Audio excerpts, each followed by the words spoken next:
Hey there, before we get started, how well are you communicating with your church members? Church Post allows me to send customized emails to my members at a very affordable price. Church Post is a web-based application, so I don't have to worry about losing my data if the computer crashes. So if you need to upgrade your church communications, make sure you get a hold of the folks over at Church Post. They're easy to work with and they know what they're doing. Also, who's hosting the videos on your website? I used to use YouTube, but I found that the ads and the widgets that came up were just too distracting and their analytics just weren't helpful enough. Then I found Wistia. Their easy-to-use format delivers great-looking videos to my website with just a few clicks. So if your website features videos like mine does, head on over to wistia.com, sign up for a free trial. And finally, a bit of shameless self-promotion. That's because, I don't know about you, but I, for years and years, looked for pens and refrigerator magnets and mugs for my church, but really didn't have one place to go to do all this. So I partnered with some pros to start the Grow My Church store. So if you need a source for promotional items for your guests or members, the Grow My Church store can help suggest just the right customized item for you to be more welcoming and more hospitable. Just call Mike or Sally. They've been in the business for decades. Now, here's your program. Hi everybody, I'm Chris Yawn. Welcome to Grow My Church. It's a place where people who are passionate about building local congregations come and hear from the very best mentors around. And if you're like me, you're constantly on the lookout for ways to invigorate your congregation. And my guest today has devoted a large part of his life to do just that, quite successfully, I might add, in the Presbyterian tradition. His name is Philip Lotspeich, and he heads up the Office of Church Growth and Transformation for the Presbyterian Church, USA. And the man chiefly responsible for rolling out campaigns to help the church's many thousands of congregations to become and remain vital places of mission and ministry. And Philip, so delighted to have you with me here today. And let's start right there. And can you tell us a little bit about the Presbyterian focus on church growth right now? First of all, thanks, Chris, for having me. I certainly appreciate the opportunity to talk, and have heard great things about Grow My Church, and so this is a real neat opportunity for me. In terms of the Presbyterian focus on church growth, we have a lot of different kind of streams we're working in. We're in the process of trying to really focus on starting new mission communities of faith, new worshiping communities of faith. In fact, our deputy executive director has kind of put down the mandate that we're going to start at least a minimum of 1,000 in the next 10 years. And so that really has become a focus for us. I think if you talk to the majority of church growth folks, you're going to find that the way to grow the denomination is through starting new faith communities, starting new churches. And so that has always been a focus for us, but more and more we're finding that is going to be the way forward for us, not only to grow the church, but also to kind of be the, I hate to use business terms, but kind of the research and development focus. I mean, we need, for a while there, we kind of got into a model of doing new church in a very staid and kind of static way. We had one model that we used, and it just stopped working on us. Sure. And we hear this throughout the mainlines, don't we, Philip, that we simply had to open up doors near new subdivisions, and the Presbyterians would go here, and the Methodists would go there, and the Baptists would go there. But it's not like that anymore, is it? No, I think we always had the model of, we'd look for where the growth is happening. We would go buy land. We would parachute a pastor in, and voila, put a sign on the property, and, people would come. And that stopped working in substance, probably 20 years ago, I think. I think that's when it really started to die, and we've held on to it just, with both hands until recently. And so we finally said, you know what, we've got to blow this open, and we've done a lot to develop different ways and possibilities for churches and individuals to dream what God might be calling them to do. And while there are still some places around the country where you can go buy land and find the demographic growth, there are new communities starting where you need churches, but by and large, we're having to look into it a different way. Mm-hmm. And you've used that word to kind of give it away, Philip. You've used that word missional. You didn't describe this as opening up new churches. You described missional congregations. Could you explain what you mean by that? Well, missional congregations for me, the whole idea of being missional is being focused on what God is doing in the community. Mm-hmm. Not necessarily what I like or what I want, but what is God up to, and how can we join God in God's work. And so the stuff we train people on and help them to work to do is to how to discern what God is up to in your community. So, it's not about just plopping down a church building where you're going to have worship and Sunday school and committees and all the other stuff. But how do you structure a worshiping community that really fits the work of God that's already present and makes sense for the people who are out there? So for us, that missional thing is really contextual. It is based on the movement, the Spirit of God, and says, what is God up to, and how can we join that? And the key word you used, Philip, was that word discernment, in helping congregations discern what the activity of God is in their congregation. And your conviction, I'm sure, is shared by many, is that the Lord wants to multiply and wants the church to grow. What are some of the tools, the discernment tools, that you commend to churches? Well, we have one that we use primarily. It's called Starting New Churches. It's one that we developed in-house. Many years ago, we started a coaching program because one of the things we saw were we had a lot of struggling pastors out there who were trying to start churches, and we were seeing a significant amount of failure. And we realized that we needed to find some of our more seasoned church planners to gather and train and deploy to walk alongside, especially in the early years, to help some of these newer folks in new church development actually, see some things maybe they couldn't see by themselves. And so that was a huge key for us to develop the coaches program. And as we gathered these seasoned church developers, we finally at one of our meetings said we're seeing a lot of failure, or at least failure in the sense that we weren't reaching the goals that we had set out. I mean, churches were still being created, but they were much smaller, and they were leveling out about the 125 level, 125 people in worship, but we just couldn't push past that. And so we sat down and we said, so what are the steps that we need to work on to help churches give birth and to be birthed? And so that over the next couple of years, we refined a process called Starting New Churches. And that has been the discernment piece that we've thrown out there. And there are basically 4 sections to it. It's about 16 gatherings, and we start with having churches create a foundational statement around the questions: who is Jesus? What is the church? What is salvation? What is service? And what is evangelism? Because we found a lot of our people can't really even articulate, or haven't been able to articulate, who is Jesus, and what does it matter that I personally have been a follower of Jesus Christ for my life? Yeah, we are both familiar with the congregational lifestyle and how people become, they enter into a congregation when the assumptions are that those very questions that you just answered, everybody knows.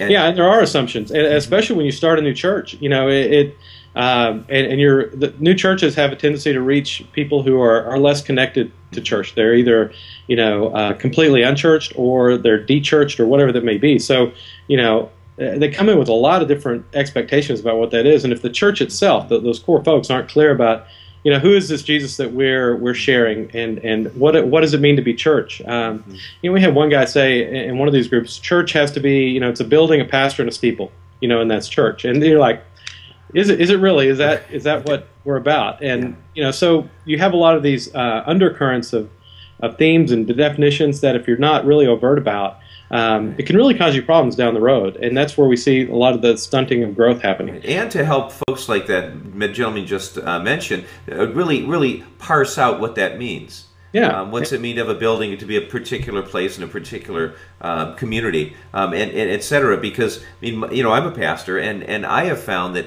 many times when people say things that you and I easily interpret as, my goodness, that's somewhat startling. Yeah. Deeper, they do have similar convictions. It just hasn't been thought through. True, very true.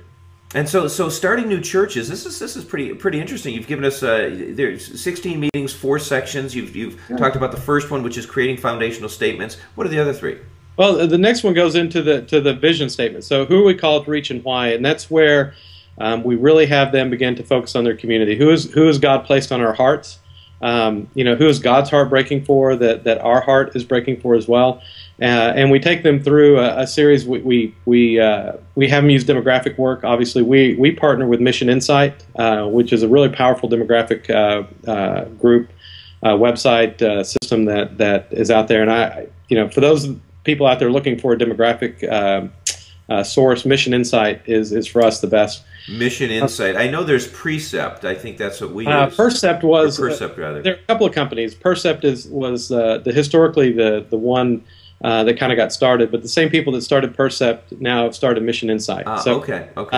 For us, Mission Insight simply is a more up-to-date company. There are a lot of web tools, and so you can go online and very quickly get what you need. And they do it at a reasonably cost-effective, in a cost-effective way because demographic stuff can be expensive. But site they're about the church. They want to help the church succeed. So, but we also do a lot with site visits, and we found that that's probably the most powerful thing that of what we do are the site visits, where we send people out in teams where they think God might be calling them to be, to actually talk to people, sit in coffee houses, walk the streets, do the neighborhood exegesis kind of thing, to actually go and talk and spend time with the people there to confirm what you found maybe in the demographics.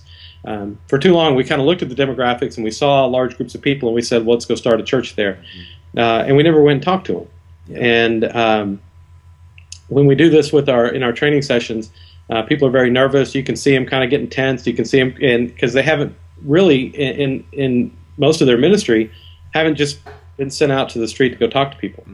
And they come back excited and alive. It's amazing how quickly a lot of people are willing to start sharing their life with you, and they're amazed at how quickly that they get to know people. And I remember in one of these trainings, it was kind of funny because we spend the first day or so talking about Jesus, very intentionally, because we find it's that important.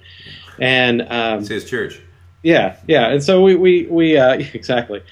So the start of the second day, a person stood up in our group and said, this is really nice to talk about Jesus, but my presbytery didn't spend $2,000 for me to come here and talk about Jesus.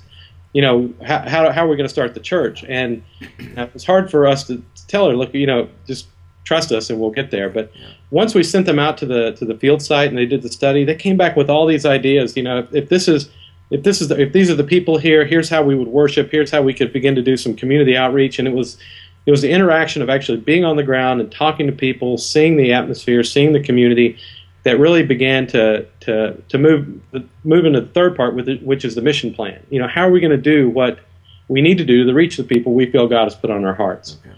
So that site visit is so key for us to actually go out and spend some time with people. Right. So that's that second part. As you begin to refine, you begin to ask, so what are our resources? What are we uniquely positioned to do in the community?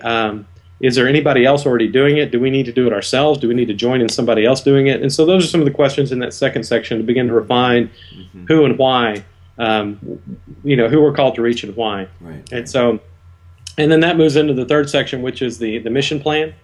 So, here's who we're called to reach, here's why, and then here's how we're going to do it. And begin to work through how it's going to look, how we're going to structure ourselves, what kind of activities, and those kinds of things. And the final section is the leadership. So who will go for us?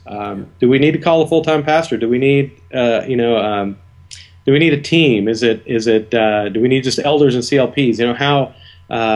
Who do we need to hire? All those kind of questions about leadership are then, tasked in that last section. Now, starting new churches, is this something available online? I mean, could people who aren't Presbyterians go and check it out? Absolutely, anybody can. It's free. It's nothing we charge for. If you go to the easiest way is to go to presbygrow.net. You know what I'll do? I will go ahead and after this interview, I'll get the link for you and I'll put it right in the post for people. Because your statement that got us off on this track, Philip, was that your observation is that congregations that can concentrate on planting other churches, the health benefit for them is great. It is. It is. When you talk about growing the church, there are a couple of studies out there, and I'd have to, if you want the links to them, I could probably find them somewhere. Sure. But churches that plant churches grow themselves. There's always a fear that if you plant a church, you send out, 60, 50, 60, 70, 80, that, you'll be losing those tithes and offerings and the financial, but God replaces those very quickly. We found in church after church after church after church that were actually engaged in church planting, that they themselves were healthier because then they were focused on the community and they were sending out missionaries and sending people out as Jesus did, to share gospel. And so there are untold benefits to actual church planting for existing churches. Now, you go around the country quite frequently, Philip. Before, in our pre-interview, you mentioned that I asked you how the weather is where you are, and you said, I don't know, I've just been there a day. So you go out and you observe a lot of different congregations, and certainly the challenges that you face. In the Presbyterian Church, it's like most other denominations in this country that have their own set of challenges. What are some of the ones that you observe? No, that's a great question. I think some of the biggest challenges, I was thinking about this the other day. What are the challenges we face? Because that helps us begin to think about how we help churches. A lot of our churches are just stuck. They're frozen. They don't know exactly what to do. The world around them has changed. This is not new to anybody, I'm sure, that's watching this, because it's stuff we've talked about forever. But the world is different. People, shifting populations, cultures are different. People want different things. They're engaged in different lifestyle patterns, and the church has largely remained the same. I think it's the Einstein quote about continuing to do the things you always do are kind of insanity. I use it. The definition of insanity: doing the same thing and expecting a different result. Yeah, and that really defines our church. If we just keep doing this and we do it better, if we do it and we work harder, we're going to get something different, and we're reaping the same things. And so there's a bit of atrophy that I think our churches have faced. Those skills that we talked about earlier, which are such a big part of the Christian life and the life of the church, which is that discernment. What is God up to, and being able to let go of some things you've been doing to engage in new things, because God is not static. God is constantly moving forward, and things are changing around us. And if we don't have those muscles to be able to go out and listen and pray through and do those things, then so when we have congregations start do this, you can just tell it's like going, if you haven't worked out for a long time, and so you run to the gym and you work out real hard, and the next day you can't move because your muscles are sore. And that's our churches. And you go, I don't want to do that again, right? Because that was painful. So you've got to really, what you're describing is kind of ease folk into what a new world might look like. You got to kind of sneak up on them a little bit, and just do one push-up a day. How do you begin to unstick a frozen church, to use your descriptors? We use a process that we developed, or we partnered with the Disciples of Christ on, called New Beginnings. It's one of the processes, which is, basically it's almost to shock them into it. We use a lot of metrics, and we basically hold up a mirror to them and say, this is who you are. I know most congregations have a bit of positive illusion about who they are, and they'll say, yeah, we know we haven't grown in 10 years, but... and then they put the positive spin on it. Or I know we don't have any children, but I know we don't have this, but. And we try to take away from them the ability to say, but it's going to be okay. And we say, we're not trying to judge you. We're not trying to say anything's bad, but this is who you are. Let's look at your numbers. You haven't baptized anybody for 10 years, okay? Or you haven't baptized an adult for 10 years. You haven't grown. The consumer price index, the difference between that and where you are is significant. So you may have more money, but it buys less. We look at building condition. We look at where they spend their time. We look at all these different things, and basically we say, this is who you are. And that's a pretty shocking thing for congregations to really begin to look at, the realities of their condition, because we're trying to move congregations away from technical change and moving them more toward adaptive, solutions. And so, part of that starts with a really good understanding of where churches are today. So we do a lot of that, holding up mirrors to congregations and say, let's just look at your reality for a minute. Okay. And you mentioned this New Beginnings a course or program or whatever. And could you pick that apart just a little bit more in detail for us, Philip? Sure. I think holding up a mirror is a wonderful image for us. Sure. The New Beginnings process, we come in and we do about a 7 or 8 hour assessment with churches, where we look at all their historic data in terms of membership, growth or decline, baptisms, worship attendance. We look at all their financial stuff. So we look at where they spend their money. We look at whether they're spending it on, administration or building or, mission work or personnel, staff. We look at where they spend their time, whether they're looking at hands-on mission work, whether they're doing it in spiritual development or committee work. Where are they spending their time? We look at building condition because one of the things we're finding with our existing congregations, our buildings are killing us.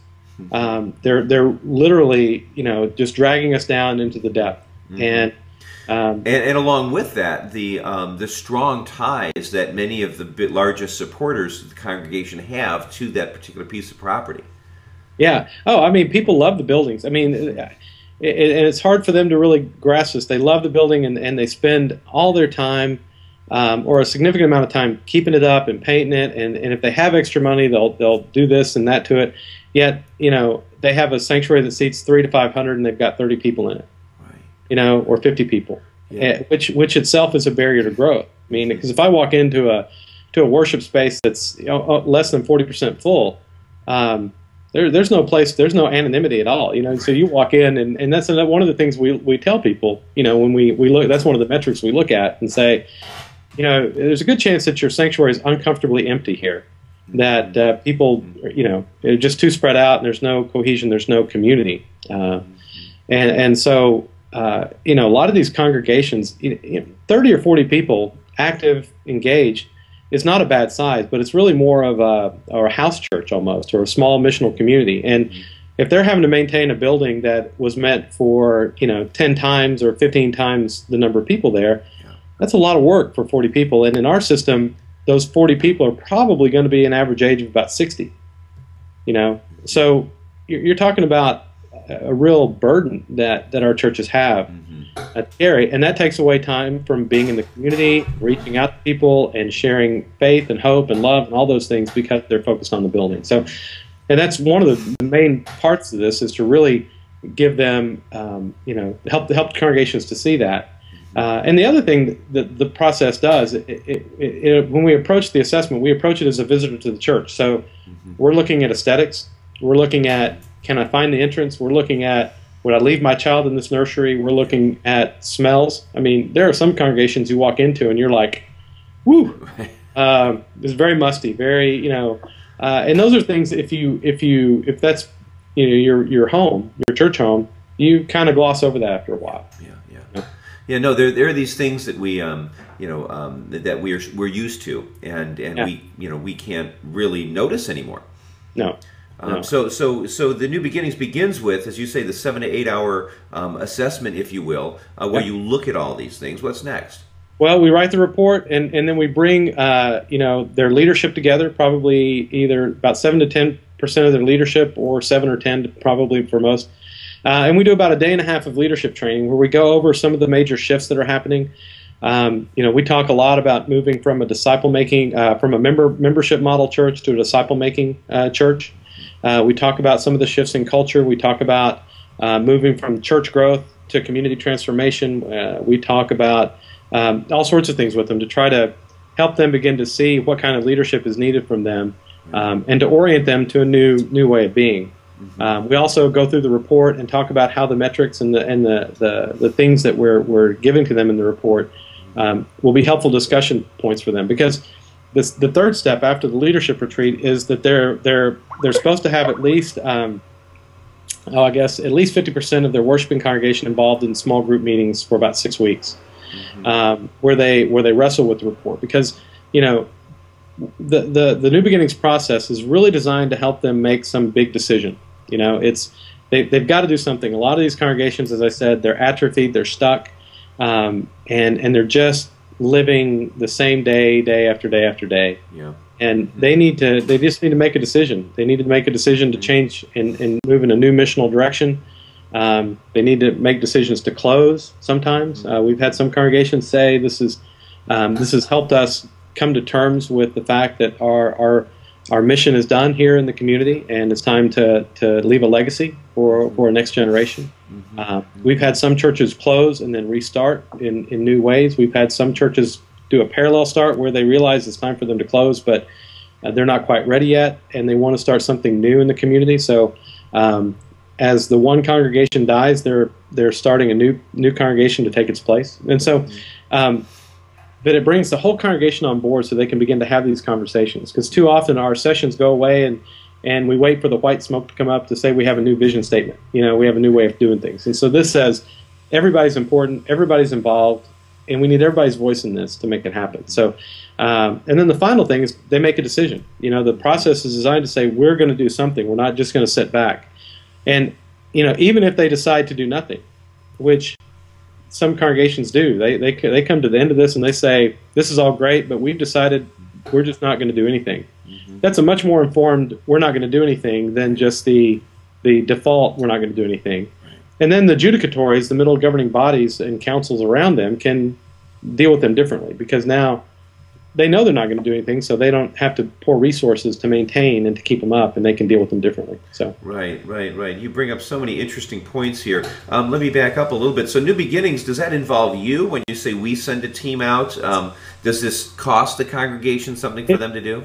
It does. There is a cost. We try to do it in clusters, and we try to keep the cost down as much as we can. But right now it's about $2,800 per congregation. And that's an important thing because we want the congregation to have some buy-in. Right. It's really important. Sometimes when people do these processes, we do them for free. And, so what if they don't do anything? So what? We're not out anything. But these churches, $2,800 is just enough for them to feel a little bit. Right. Yeah, certainly. And so, this, how long does this process take? A month, 2 months? It takes around 5 to 6 months. Okay. From the time we engage a church to do it and send out the assessor and do the training, write the report, have them go through their small group or home group stuff, and get to the end. It's about a 6-month period. Okay. It takes a while. Running through this, and this is something that comes up often on Grow My Church, is this idea of ending well. Yeah. We like to point out that St. Paul planted a lot of churches, but none of them are still here. Exactly. We use that as well. Yeah, and so could you talk with us a little bit, Philip, on how you help a congregation identify what ending well looks like and how that happens? Well, I think one of the things that we help them come to grips with, we use a lot of the life cycle. If you're familiar with that, I got into it through George Bullard, who's a for me he's one of a mentor, but just tremendous source of knowledge. But in terms of helping congregations understand the life cycle and understanding that everything has birth and everything has death to it. Mm-hmm. And understanding for us, it's a theological thing that out of death comes resurrection. So there are some real theological things that we help congregations live into. But part of it is that sometimes you accomplish what you set out to do, and sometimes you're done. So we begin to help congregations think through whether they have the energy, the passion, the leadership capacity, the resources, all those kind of things. Again, with the New Beginnings process and even with other processes, to really have them take a hard look at themselves to say, do we have what it takes to go forward? And most of the time, if congregations are honest, they can make a good decision. The barrier we have is the fear of losing something. But most times, people's opposition to change is really the fear of losing something. And so if we can help congregations deal with the grief and find ways for their older folks to be cared for, because it's tough. If you've grown up in a church and you've spent years and years taking meals to people and being at bedsides praying with folks who are dying and the elderly people in your congregation, now you are the elderly person and you are sick. Yeah. Who's going to take care of me? Well, and I think that's an important point too, Philip, is that we don't necessarily fear change. You and I talk to pastors all the time, and they say, oh, well, the congregation doesn't want to change, don't want to change. People really don't mind change. It's if they fear the loss. Absolutely, we change. I mean, I'm sitting here with my smartphone, and I don't use a rotary phone anymore. So, right. And my mom's on Facebook, my all that stuff. People change. They have great capacity to change. Mm-hmm. But they fear losing, and you can see it in the small tweaks that we do to our worship service. We had a church that just was really upset that they changed the version of the Lord's Prayer they'd been using. Mm-hmm. But it was really, I think, for them, it was that was a very powerful way they connected to God, right? And so when you change even the smallest things, people wonder if they're going to lose their connection to God, right. And so they don't feel it anymore. And so it really is a a fear of losing something, not necessarily an inability to change, just a fear of losing something. Right. And so if you can help them deal with that, then you're better off. Mm-hmm. And so we kind of parse out this ending well, if you will, with also the idea that you have the ability, you can end when you have the ability to bless. Yes, and sometimes the sooner the better. We talk about leaving a legacy. Ending well is one way. We also talk about what would it look like before you run through all your endowments, the property just go get dilapidated, to use those resources to start something new, and to think back through their history, to look at their DNA, look at their code, if you want. There's a great book that you may have heard of, Transforming Church by Kevin Ford. Talks about the code of the church, and sometimes you can look back through the code of the church and help them reinterpret that, but also it helps to say, possibly that you were involved in, somebody was involved in starting your congregation, they reached out, and maybe their congregation came out of a closed congregation that gave birth to them. I mean, there are lots of things you can do to help a congregation feel joy and excitement about saying, this is the end of our life, thanks be to God, and now we can bless someone else and leave a legacy for a new faith community to be born that wouldn't have been born without our dying. And that's where that death and resurrections come. It's okay to die because we believe in resurrection. We believe that good things can come from that. Mm-hmm. And that's where the excitement comes out. I mean, one of the great things about your job, I would think, would be that you work with congregations who are discovering excitement or rediscovering excitement, if not in being a part of a church plant, then in perhaps gifting something that a new ministry that God is raising up is exciting. It is, and there are a lot of stories, not only in our system, but all over the denominational map about great things that were birthed because a church took a risk to say, okay, we're done, and did it well. We also have lots of stories of churches that didn't do it well too. Right. That just fought to the bitter end, and we've had churches tell us, we're going to keep this open until they carry me out. They just want to be the last one out the door. And it's like, and for me, that where we talk about in our office evangelism, church growth, for me that's a discipleship issue. That's a real key piece of what it means to be a disciple. Because if we had really been engaged in helping people understand what it means to follow Jesus Christ, we would never hear, "I don't care what happens as long as I'm the last one carried out of this church." Right. The disciple would have said, "I understand the gospel is about." The seed that falls to the ground bears much, those kinds of things. And so I think for us, maybe the biggest challenge that we have as a Presbyterian church is re-engaging discipleship and what it means to not only be becoming disciples, but also what it means to make disciples. And that's where, if we're going to find a way to turn the denomination around, it's going to be right there in the disciple-making piece. Preach it, brother. I mean, I'm sure it sounds like you were in a pulpit yesterday, but this is, I think, a real passion that you and I share is growing on to maturity. And so, could you talk a little bit about resources that your office offers that you are aware of that help us reignite the spirituality, if you will, of a congregation, the discipleship aspects of being a community? Well, I talked about the Starting New Churches. We also have a similar resource called Starting New Initiatives, but it differs in the sense that we start with the governing body. We start with the session in our tradition. The congregation elects elders, ruling elders that become the session, along with the teaching elder, which is the pastor. Okay. The Starting New Initiatives piece spends a year with the session. It basically turns into a discipleship process because you're asking the same questions. Who is Jesus? So, for example, we'll walk them through that discussion. Who is Jesus? And then we ask them to say, "That's great, but how does that affect the decisions we make?" Because right now we have too many sessions that are just business. They just do business. They get together, they talk about their budgets, they have their reports, and they want to get through it as quickly as possible so they can get the heck out of there. And they may pray before and after, but that's about it. And so one of the processes we have with Starting New Initiatives is really to over the course of time, have them engage these questions like we said earlier. Who is the church? What is the church? Who is Jesus? How has the world changed? Are there things we need to let go of? We use the John 15 scriptures as the pruning and the bearing fruit and the pruning piece. Our Office of Evangelism also has a process called Engage. Engage your journey, your story, engage the church's journey and story, and then engage the community.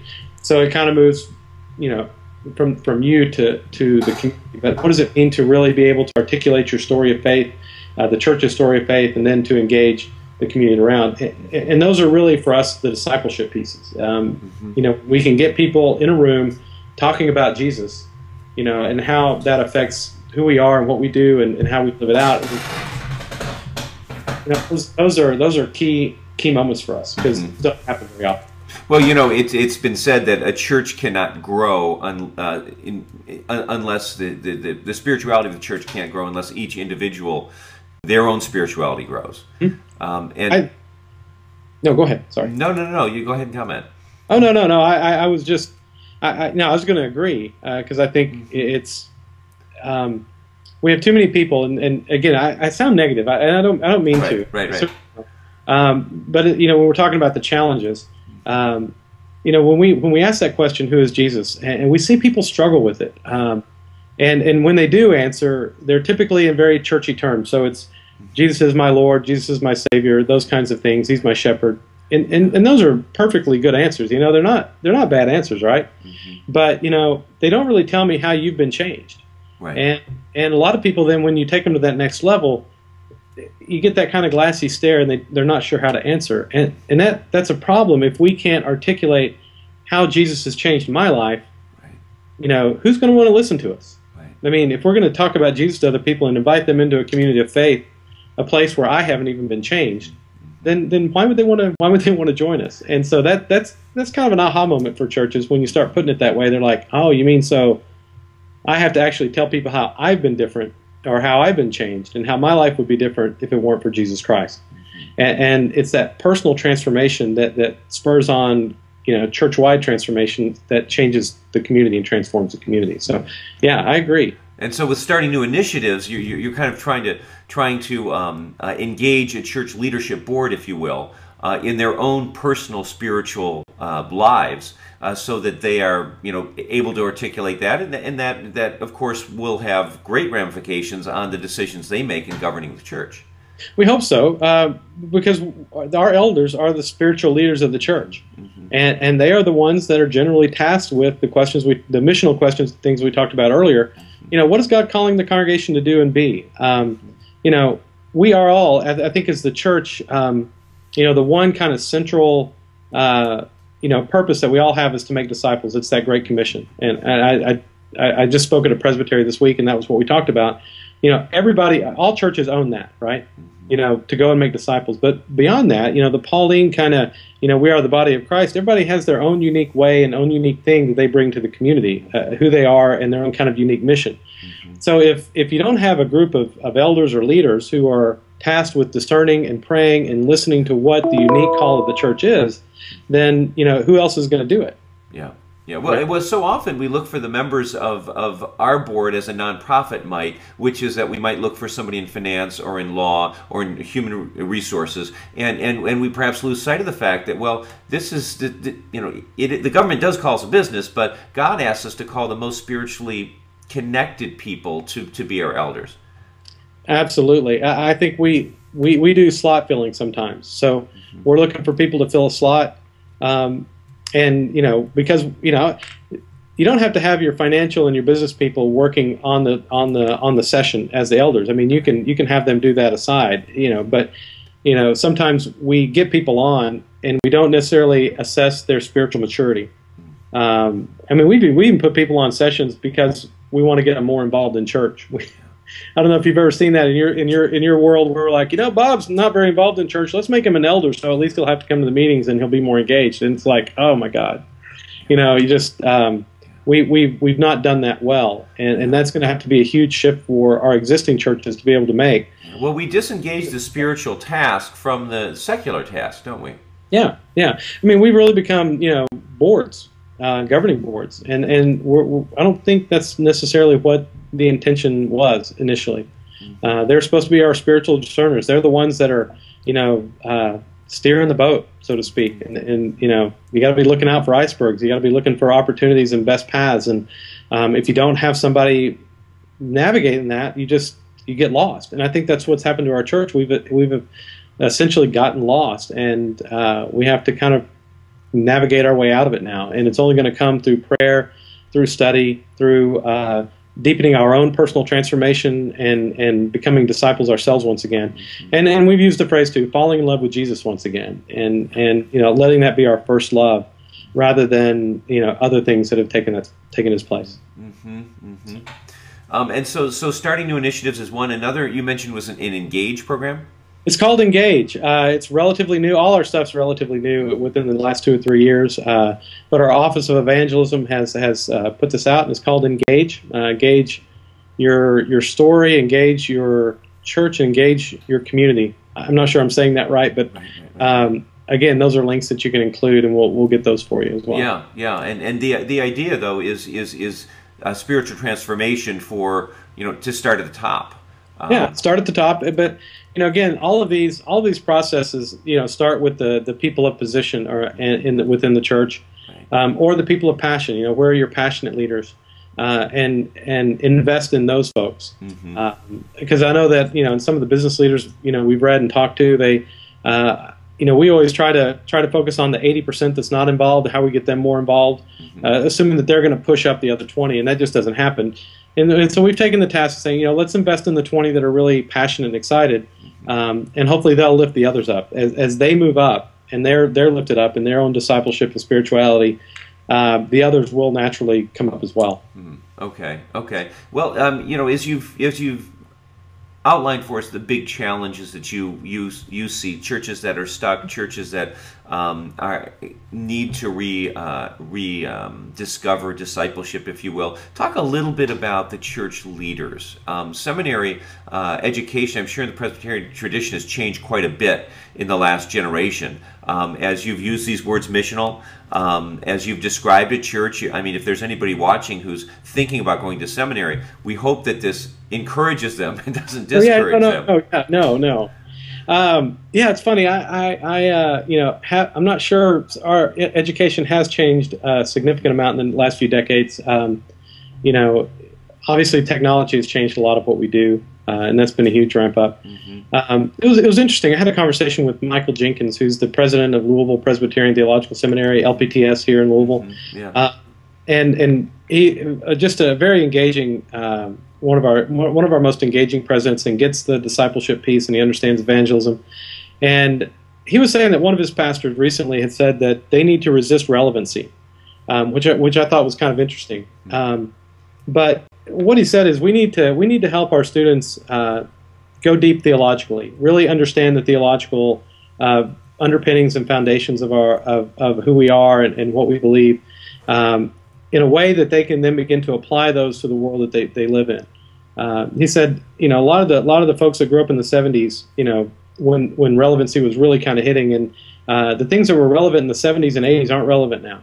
The cultural things that maybe they would have learned and been trained on 10, 15 years ago don't apply now. So when a seminary pursues relevancy too much, it can really backfire, because those things go out of style, but theological education doesn't go out of style. So what we're finding is that one of the things that we're hoping to do with our seminaries, at least, is to allow the seminaries to go deep theologically and really give these students a broad-based theological education that can be applied, for generations to come, and then we can come alongside, and give them the tools and the things that they need to grow the church, to start new churches, to be evangelists, to work in social justice. That the seminary doesn't necessarily have to do everything, because they're kind of tight when it comes to their curriculum. I don't know how much work you've done with seminaries. There's so many requirements that they have to get in that there just is not enough time to do electives and go deep in things. So we're finding that's going to be our job, I think. So we're looking more at partnerships with our seminaries so that they can be free to really focus theologically, and then we can come alongside and identify students, train, assess, and then help them go out and do the things that they need to do in context with their community.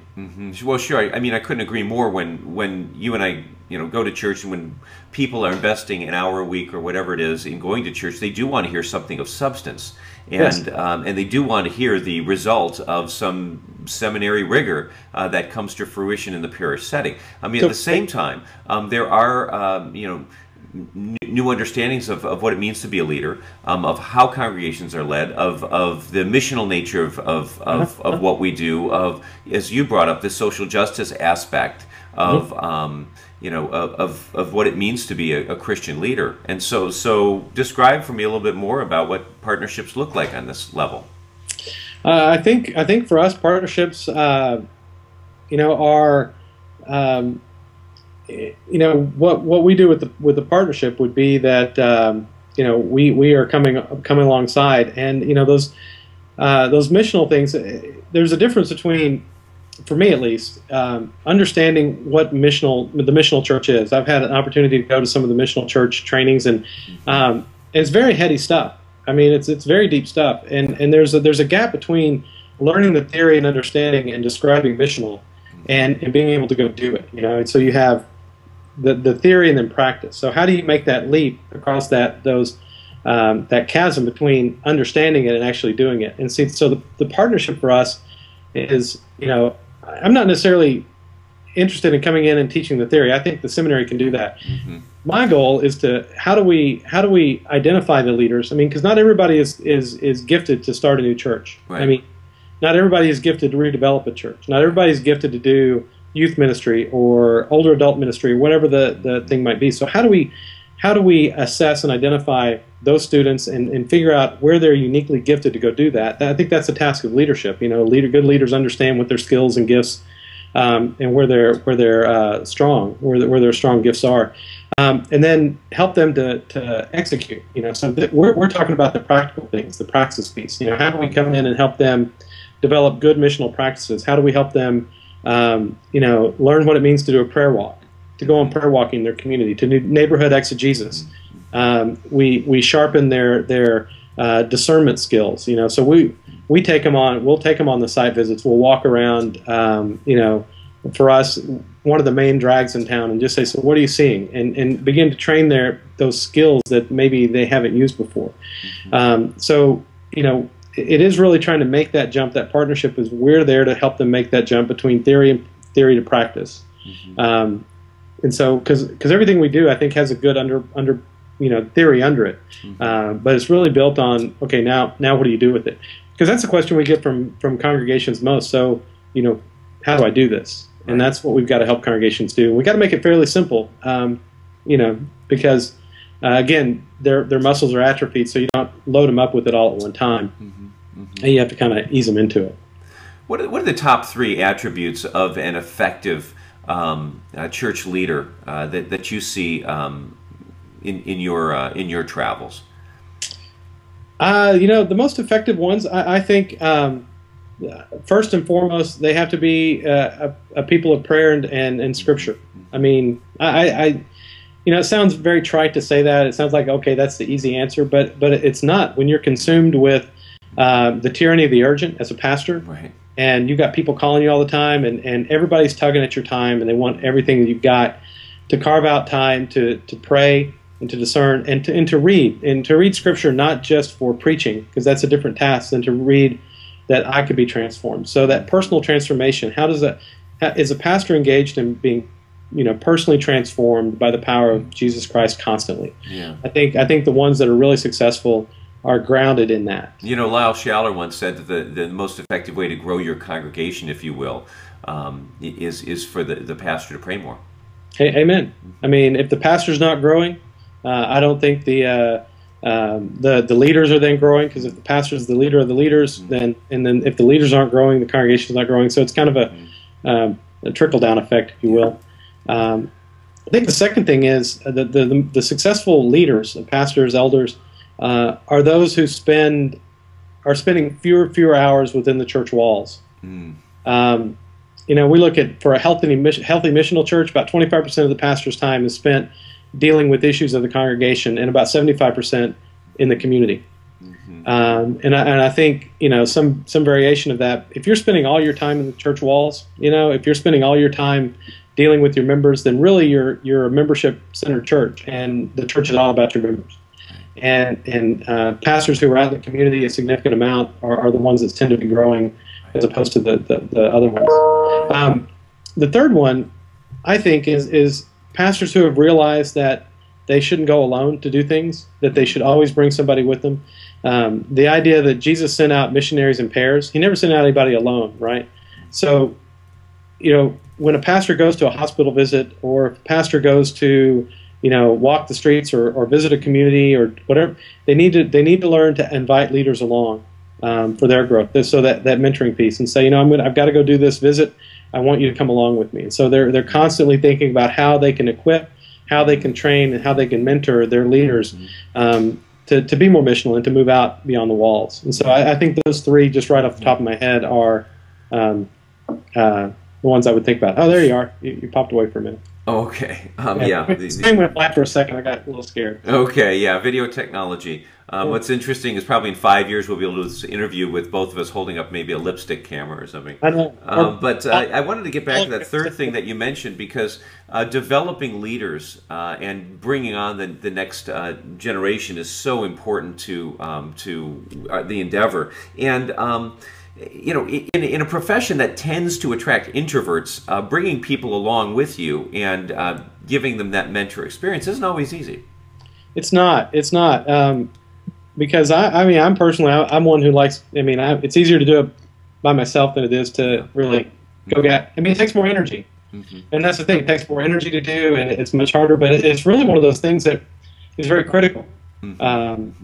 And just can't be overlooked. It's probably one of the things we do the poorest as pastors, is that I think I've heard other people call it the with me principle. Stan Ott, who's one of our pastors, calls it the with me principle, that you always got to bring people with you, that it's just an essential piece of the mentoring process. And it's the hardest one because like I said, it just, it's easier if I go out and do it myself, and I don't have to bother anybody, and I can do it and go. So right. Yeah, we look at the task and we don't look at the process, if you will, and the long-term ramifications. Well, Philip, you've been terrific. I've got just pages of notes here that I've taken, and I want to ask you: is there anything you'd like to add to the conversation? Who's watching our pastors and clergy leaders who are passionate about building their congregations, and that doesn't always mean numerically. That means in spirituality. As you and I know, the metrics have somewhat changed from what they used to be. And so is there anything that perhaps you wanted to talk a little bit more about that I didn't let you elaborate on, or something you'd like to bring up that you think folk might be interested in? No, you've allowed me to say a lot. It's been great. I think that if I were to leave people with anything, I would.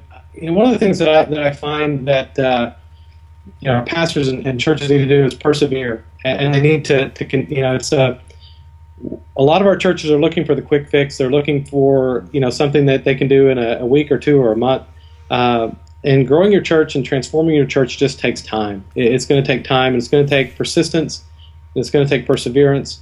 And once churches choose that direction and they're headed down that path, to stay with it. I know that we mentioned it kind of before we started about weight loss, and I've been up and down. I didn't lose weight overnight. I didn't gain weight overnight. It took time, and it took constant pressure of eating right and exercising constantly. And there were times where it took like a month or two before I saw any significant gain. And it can be so discouraging in those first few months when you're putting out so much energy to try to accomplish something, and you just don't see the results. You don't see the fruit, and especially when churches, they make this big thing, they're going to change, they're going to do this, and they do it, and nobody shows up, and their worship services aren't growing, and they don't seem to be making progress, and they give up too quickly. And so to persevere through that is just essential, to keep the pressure on and to stay the course sometimes. If I could tell pastors, just look, have faith. If God's in it, you'll be fine. Just keep praying, keep studying, keep moving down that road. Just don't give up too quickly, because sometimes it takes a while before it bears fruit. So that would be what I'd leave you with. Philip, wonderful parting words, if you will. That's Philip Lotspeich from the Office of Church Growth and Transformation with the Presbyterian Church USA in Louisville, Kentucky. Thanks so much for joining us on Grow My Church. Thank you. Thanks for having me.